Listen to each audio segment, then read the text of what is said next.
Assalamualaikum warahmatullahi wabarakatuh. Kami dari kelompok konsentrasi akuntansi sektor publik yang beranggotakan yang pertama ada Nur Salma Borusiagian dengan NPM 1905170080 dengan saya sendiri. Yang kedua itu ada Melani dengan NPM 1905170095. Yang ketiga itu ada Syafira Indriani dengan NPM 1905170081. Dan yang terakhir itu ada Fiona Asmara dengan NPM 1905170078. Di sini kami akan mempresentasikan hasil review jurnal kami tentang pengaruh penerapan akuntansi sektor publik dan pengawasan terhadap kualitas laporan keuangan dan implikasinya terhadap akuntabilitas kinerja instansi pemerintah. Studi kasus pemerintah Kabupaten dan Kota Daerah Istimewa Yogyakarta. Nama penulis dari jurnal tersebut adalah Bambang Pamungkas. Nama jurnalnya itu ada Jurnal Ilmiah Renggading. Volumenya nomor 12, volume 12, nomor 12 Oktober tahun 2012. Latar belakang, berdasarkan data yang ada, saat ini perkembangan akuntabilitas di Indonesia dan sistem akuntansi keuangan daerah berjumlah sebagaimana diharapkan. Permasalahan yang ada di sekitar akuntabilitas dan sistem akuntansi keuangan daerah tidak saja dalam tataran peraturan perundangan yang mengaturnya, namun juga dari mekanisme, metode, dan informasi yang perlu diungkapkan dalam laporan akuntabilitas.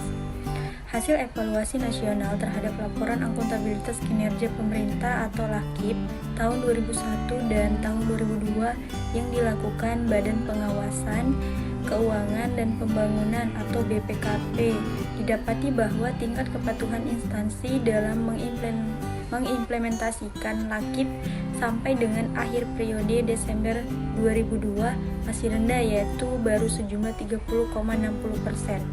Oleh sebab itu, langkah-langkah strategis perlu segera diupayakan untuk diwujudkan dan dilanjutkan dengan tindakan-tindakan operasional guna merealisasikannya. Salah satu langkah strategis yang perlu dan harus dikembangkan saat ini adalah mewujudkan suatu iklim kepemerintahan yang baik atau good governance. Kepemerintahan yang baik ditandai dengan 3 pilar elemen dasar. Baik, selanjutnya saya akan menjelaskan tentang landasan teori. Yang pertama, menurut pendapat beberapa ahli seperti Carpenter tahun 1990, Ranson dan Stewart tahun 1994, Herbert Leo tahun 1987, yang menyatakan bahwa dalam sektor publik, laporan pertanggungjawaban keuangan haruslah diperluas dengan laporan kinerja non-keuangan.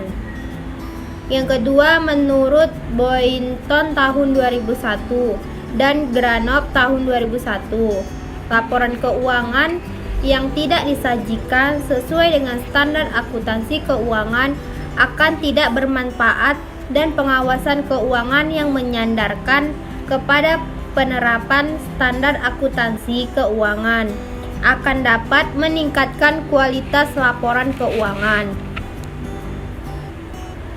Kemudian hasil penelitian ini sesuai dengan penelitian yang dikemukakan oleh The AGA Task Force tahun 1994, Raum tahun 1992, dan pendapat Henley tahun 1990.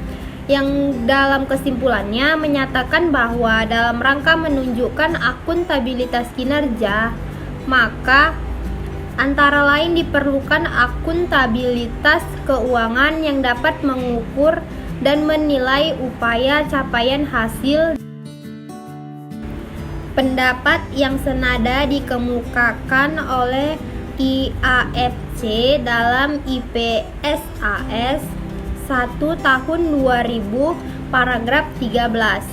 Komite Standar Akuntansi Pemerintah Pusat dan Daerah dalam draft publikasian kerangka konseptual akuntansi pemerintah tahun 2003, Carnegie, Yuri Iziri, sebagaimana dikutip oleh Hendriksen dan Breda tahun 2000 dan Freeman tahun 1999 yang intinya menyatakan bahwa tujuan suatu laporan keuangan sektor publik adalah untuk memberikan informasi yang bermanfaat dalam pengambilan keputusan dan untuk menunjukkan akuntabilitas suatu entitas dalam mengelola sumber daya yang diamanahkan telah diperkuat dengan hasil penelitian ini.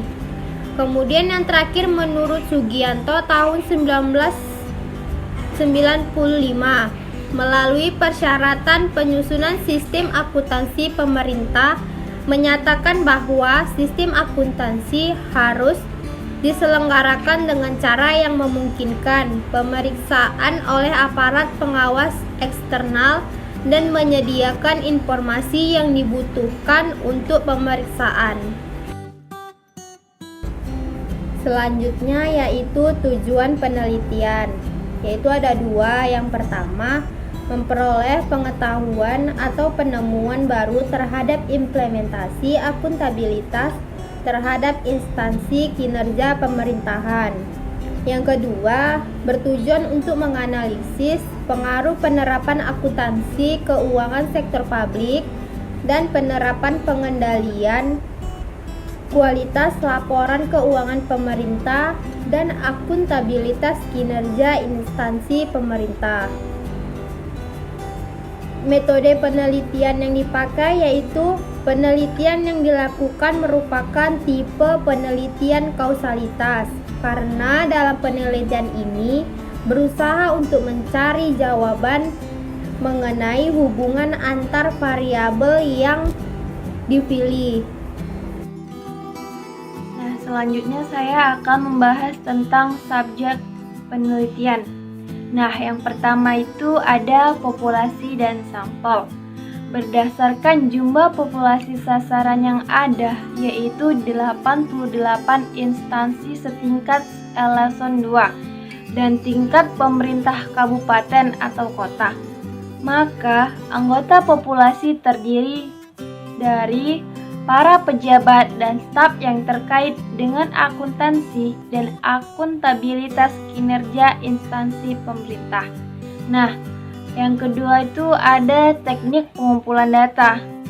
Nah, pengumpulan data dilakukan dengan menggunakan metode observasi dan penyebaran kuesioner yang menggunakan skala Likert kepada para pejabat di lingkungan pemerintah kabupaten dan kota yang berada di daerah istimewa Yogyakarta.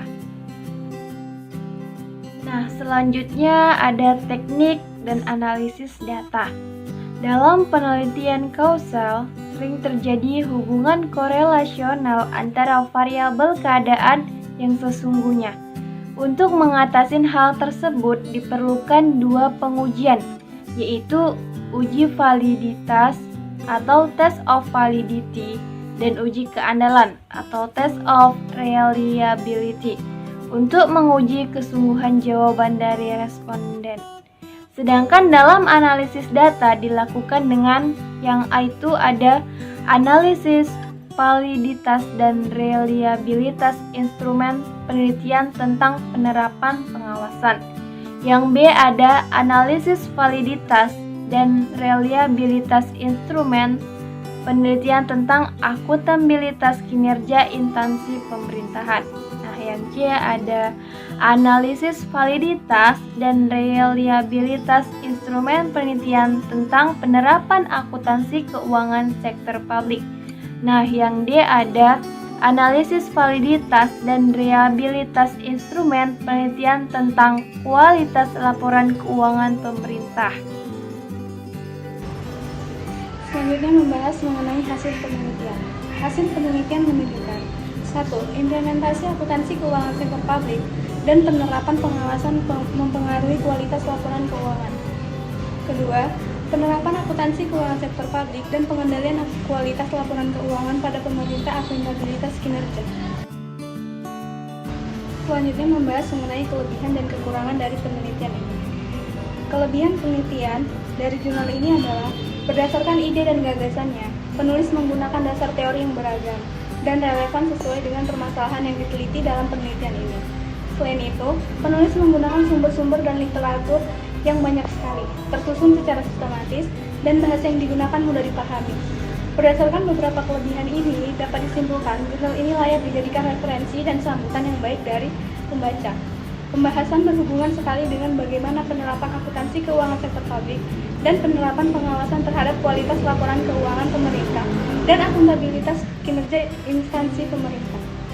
Dan kelemahan dari penelitian ini adalah bahwa penulis tidak menjelaskan secara langsung apa tujuan dari penelitian ini. Dalam jurnal tersebut, penulis hanya menyampaikan materi. Selain itu, tidak ada pemaparan dalam bentuk tabel, grafik, maupun gambar dokumentasi pada jurnal ini. Berdasarkan pengamatan oleh reviewer, diperoleh kesimpulan bahwa sebenarnya penelitian ini bertujuan untuk memberikan pengetahuan dan gambaran tentang penerapan akuntansi keuangan sektor publik dan penerapan pengawasan terhadap kualitas laporan keuangan pemerintah dan akuntabilitas kinerja instansi pemerintah. Kesimpulan reviewer, menurut reviewer, penelitian pada pemerintah kabupaten dan kota di daerah istimewa Yogyakarta dapat dijadikan sebagai salah satu benchmark dalam menghasilkan pola penegakan akuntabilitas kinerja yang baik bagi instansi pemerintah pada tingkat provinsi maupun kabupaten atau kota lainnya. Penegakan kepemerintahan yang baik, good governance, melalui sistem akuntabilitas kinerja merupakan salah satu implementasi strategi. Oleh karena itu, penerapan prinsip kepemerintahan yang baik sebaiknya selalu menyertai perumusan visi, misi, tujuan, sasaran, kebijakan, dan strategi instansi pemerintah. Dalam kaitannya dengan pelaksanaan otonomi daerah, upaya-upaya untuk mewujudkan good governance telah mulai digulirkan dengan membangun instrumen peraturan perundang-undangan. Beberapa peraturan perundangan yang berkenaan dengan penyelenggaraan otonomi daerah dan berkaitan dengan pengelolaan keuangan daerah antara lain adalah sebagaimana berikut. 1. Undang-Undang Nomor 22 Tahun 1999 tentang Pemerintah Daerah. 2. Undang-Undang Nomor 25 Tahun 1995 tentang Perimbangan Keuangan Pusat dan Daerah. 3. Peraturan Pemerintah Nomor 104 Tahun 2000 tentang Dana Perimbangan. 4. Peraturan Pemerintah Nomor 105 Tahun 2000 tentang Pengelolaan dan Pertanggungjawaban Keuangan Daerah. Transparansi dan akuntabilitas pembentukan peraturan perundang-undangan terkait dengan kualitas peraturan perundang-undangan. Oleh karena itu, dalam setiap pembuatan dan penetapan suatu peraturan undang-undang, prosesnya harus dilakukan secara transparan, sehingga terjamin akuntabilitas peraturan yang dihasilkan baik dalam artian asas formal maupun asas material. Sekian dari presentasi kami mengenai review jurnal. Kurang lebihnya mohon maaf. Wassalamualaikum warahmatullahi wabarakatuh.